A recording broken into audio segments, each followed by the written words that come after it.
So, I was taking my dog for a little walk here, and something kind of dawned on me. Um, this morning I was watching YouTube Shorts for a while, and I've been trying not to watch them pretty much at all, but today I had a day off, and so I said, fuck it, I'm gonna hang out and play little video games and watch a little YouTube Shorts and eat some breakfast and take my time. So collectively, I've probably watched 2 to 2.5 hours of YouTube Shorts this morning, and after I did that, I realized that I was really short-tempered with my wife, and I was fairly short-tempered with my dogs, and I didn't know why. I didn't know why I was so upset over something so little, right? Because it was little. I can tell you what it is, but it doesn't matter, because at the end of the day, it was little. It was just an innocent little thing that I was trying to get my wife to participate in, that she didn't want to participate in, and it fucking made me angry. And I had to leave because I couldn't understand why. And then I realized that it was because of the YouTube Shorts. Because when you watch YouTube Shorts, oftentimes, if your mix is anything like mine, there's a lot of like motivational, self-help type stuff, how to be an alpha male, whatever kind of bullshit on there. And then there's a lot of stuff that plays with your emotions. You know, like you hear about kids dying, and then you flip, and then it's little cute cat videos, and then you flip, and then it's a cop beating up a black dude, and then you skip, and then it's some pretty girl from the South singing a cool country song, and then you flip, and it's a porn profile, then you flip, and you flip, and you flip, and you flip. And what it does is it plays your emotions against yourself. It heightens every emotion that you have. And then you switch to the news, and then the news gets you fearful and scared and anxious and worried. All these things do is play on your emotions. And then what I realized after that is that my determination of the media has always been that it's a campaign of fear and consumption, right? It's always been, you should be scared, you should be terrified, go buy 6 of something that you don't need, stay inside your home, whatever it is. And I thought for the longest time that they were trying to divide us by doing that. They're trying to get us to stay inside, be scared of our neighbors, not make any rash movements, be terrified of the outside world, right? But I realize now what they're actually doing is that they are trying to distract you with anything that they can on any level, playing on any emotion that they can. That's why you get all those different videos. That's why not all your videos are the same, based off the same emotion. That's why not all of your YouTube makes you happy. Not all of your YouTube pisses you off. Not all your YouTube makes you sad. Little bits and pieces, right? And why is that? Well, they do that because the more time that you spend distracted, the less time you're able to focus on your authentic self. The less time you're able to focus on who you are as a person and what you want out of this life and what you're willing to accept and where your boundaries are. Your authentic self. Every bit and piece of that. You can't focus on that if you're focused on cat videos. You can't focus on that if you're focused on how scary the world is in Gaza or in Ukraine or in Russia, or somebody's got their finger on the nuclear button, be terrified. You can't focus on yourself if you're worried about if you're worried about the ending of the world. You can't focus on what you're going to do tomorrow or what you're going to strive for in the next 5 years. You can't focus on your authentic self. And what does that do? That aggravates you, because you feel like, even though you might not consciously be aware of it, but the more YouTube you watch, and the more TikTok, and the more Instagram, and the whatever else, the more desensitized you are to everything, the more heightened your emotions are, but the more you just become a puppet of regurgitation and symbiosis with other people's opinions about how the world is. That's how you get Trump derangement syndrome. That's how you get key terms like Bidenomics and whatever, these political things. How often do you hear people say, well, Trump is going to make America great again? People don't fucking talk like that. It's because it's what they're exposed to all the time. It's what they hear. No matter what it is, whether it's key phrases or it's It's explanations about things. A lot of people have the same opinion about things. They regurgitate the same words, even the same phrases. Oh, well, let me tell you my opinion. Well, your opinion is just an accumulation of all those different videos you watched and all the bits and pieces that you decided to remember because they stuck in your brain because you liked what they had to say. And now you're just formulating it as your own opinion when it's really just an affirmation of everybody else's. Because you don't have a sense of self. You don't have you don't have your own personality. You think you do, and that's the greatest part. It's the shittiest part, but I mean, it's great in the application. It's crazy that they were able to do this. They were able to, in an incognito fashion, send you bits and pieces of your new formed personality on your own terms in such a way that you would actually accumulate and suck in that information, develop it, reorganize it, and make it your own. When it's not yours, but you think it is. And and it's amazing to think that, man. It's crazy to think that, because if you get off of YouTube, if you get off of TikTok, if you get off Instagram, if you get off of all these things that you feel like you need, you feel like you have to have them, right? But if you get away from them, you start to realize, you start to think critically. Throughout all my 20s, I watched TikTok and YouTube and whatever else, and I never really had much of an original thought. I thought, maybe, dude, I'll buy a Jeep and I'll fucking jack it up and put some big old tires on it. You know, I thought, we'll get some beers around a barbecue and have some fun. I'll check out TikTok and it'll teach me how to build a fire pit. You know what I mean? Like, it was always, let me check that to give me my originality. And then I got the idea once I quit watching YouTube and I quit watching TikTok and all that. And I still do. I'm not saying I'm 100% off of it, but I really fucking try not to. Like, YouTube Shorts used to take up 30 to 40% of my day because I'd watch it anywhere I could. If I was going to the bathroom, if I was stuck in a waiting room, if I was shopping, whatever, I'd have them going all the time. If I'm doing laundry, I'd have them going all the time. I went from 30-40% to like 5% on a daily basis. You know, like, anyway, point is, once I did that, I started thinking, why do I live in the city? Well, because there's money here. Well, why do I need money? Because I got to buy things. Well, what do I got to buy? A house, car? I don't really need any of that. What I'd really like is land.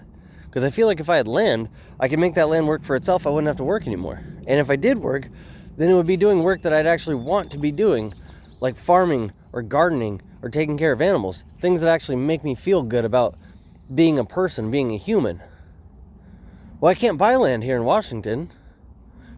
Land's too expensive here. And if it's not that expensive, then it's way too far away from any city where I can make any money. And it's more expensive than other parts of the country. So realistically, if I wanted to stay here, I'd either have to commute 3 to 4 hours a day, just one way to get to work, and then 3 or 4 hours back, 8 hours of driving every day. That doesn't work. Or I'd have to go somewhere.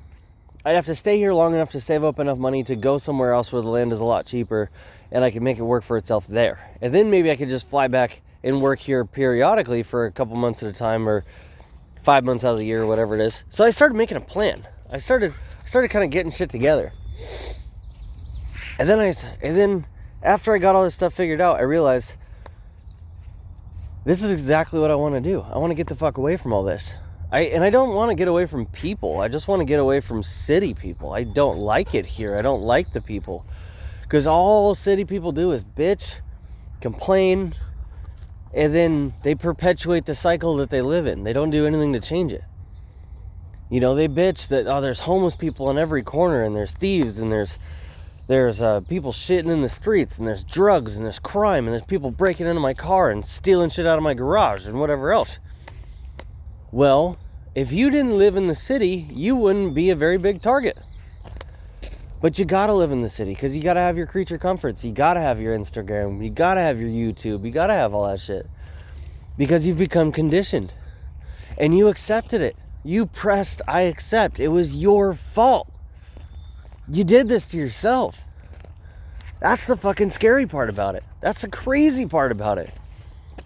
We could all go off and do the things that we want to do. And we fucking see it on YouTube all the time.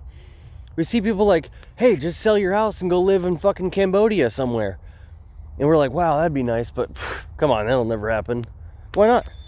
Why couldn't it? It's because you're terrified. You're so fucking scared of the world, and you're scared of your neighbors. You're scared of everything that's around you, that you'll never make that change. You'll never make that. You'll bitch about how high your mortgage is and how high your rent is, or whatever it is, but you would never entertain the idea of selling that house and buying a tiny home, because a tiny home is something that you could take anywhere. You could have all the creature comforts that you want. You could park it anywhere. You could park for way cheaper than wherever you're at, and you could buy land on top of that. You could actually save enough money over 5 or 6 years living in an RV park or living on somebody else's land and just renting out a little section of it or whatever it is, rather than paying your mortgage. You could save up enough money to put a down payment on the land, and then you could buy the land and put your tiny home on the land, and then eventually over time you could build your own house, or you could fund building your own house. And you could do it that way. But instead, you'd rather buy somebody else's fucking problem for $400, $500, $600, $700,000 and just coast the rest of your life, making sure you keep up with that mortgage payment, because the second you fuck it off, the bank is just going to default you and take all that shit back. You're going to lose it. So you get to live in anxiety and fear for the rest of your life. And it's totally self-imposed. I mean, god damn it, that's bonkers to me. I mean, I used to live in a 1-bedroom apartment that I paid over $2,000 a month for. Actually, most of the time it was over $2,100 a month. And I hated it. So I saved up some money and I bought an RV and I moved into an RV park, and I already pay way more than I should for being in an RV park, but I live somewhere I like living. I'm happy with where I'm at, and I pay less than half of what I used to for rent here.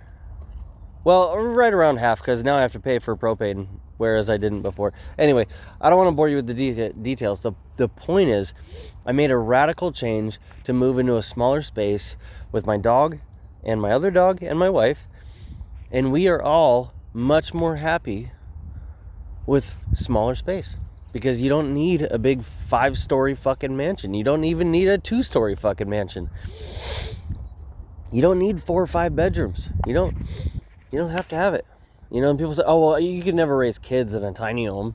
Yeah, you can. You absolutely can.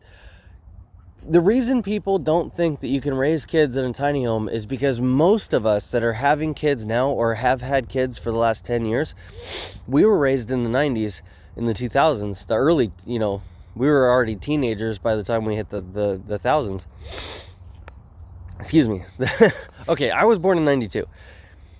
My parents did the best that they could, but we didn't really have a lot, right? We kind of scraped by. Sometimes we were up. Most of the time we were down. Let's be real.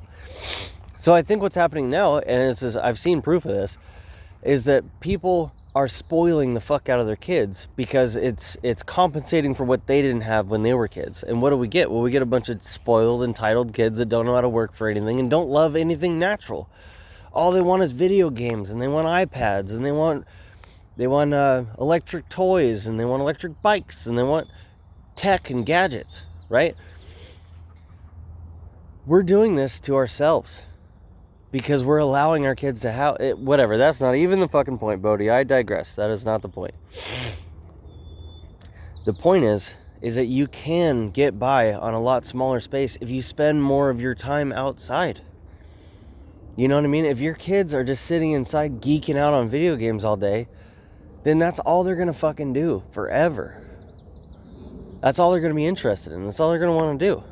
But if you buy the tiny home, sell your house, buy the tiny home, buy the RV, buy the school bus conversion, whatever it is that you want to do, and you raise your kids in that, right? And you show them what it's like to travel, what it's like to balance a budget, what it's like to work on the vehicle that you live in. You know, what it's like to park by a river and just go fishing when you want to. You know, go hunting, go fucking do stuff outside, go throw a baseball. And now you can do that too because you don't have to work as much because you don't have this fat mortgage. You don't have to be at work 16 hours a day. We've gotten so far away from the real American dream that we think that it's dead, but it's not. America's for sale. But we are just so confined by this social conditioning that we have imposed on ourselves. We did it to ourselves and we are fucking eating it every day and we're bitching about it every day and it's completely our fault. We voted these fucking people into the office. We decided that they get to run the show. And it wasn't one option versus it wasn't one evil versus the other evil. It was the fact that none of us got together and said, look, we don't want any one of these cocksuckers. We want somebody that actually cares about us, that actually cares about America. We're not voting for fucking anybody until some shit goes down. Until we find the right candidate. We will be leaderless until we find the right candidate. But we didn't do that. Because we are so socially conditioned to fucking hate each other over who we sleep with or what our skin looks like or how tall we are, how short we are, how fat we are, how fucking whatever. And we did this to ourselves. If the end of the world is coming, if the apocalypse is here, it's entirely our fault. And it's because all this shit escaped right under our noses, right over our heads. We didn't see it coming, and we're not willing to see it now. Holy shit. Brain blast.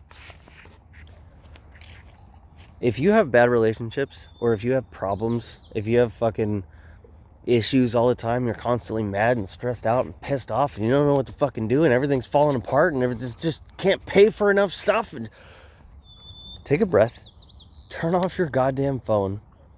After you watch this first, turn off your phone and just relax. Go outside, sit in the grass and look at the sun. Don't look at the sun, you know what I mean. Look at the sky. Eat some food. Hang out with your kids. Hang out with your dog. Relax. And leave your phone somewhere else. Leave the electronics somewhere else. Do that enough times and you'll realize that the source of your fucking issues, the source of your problems is that phone. It's the phone, it's the TV, it's even the radio. It's all the advertisements you hear all day. 1-800-JG Wentworth, get my fucking money right now. Okay, it's because you are indoctrinated subconsciously all day, every day. The only way to beat the system is to disconnect from it entirely. Or at least enough that you can learn to discipline yourself to use it when necessary. But most people can't do that. In fact, I would say probably right around 100% of people can't do that. So that's something to think about.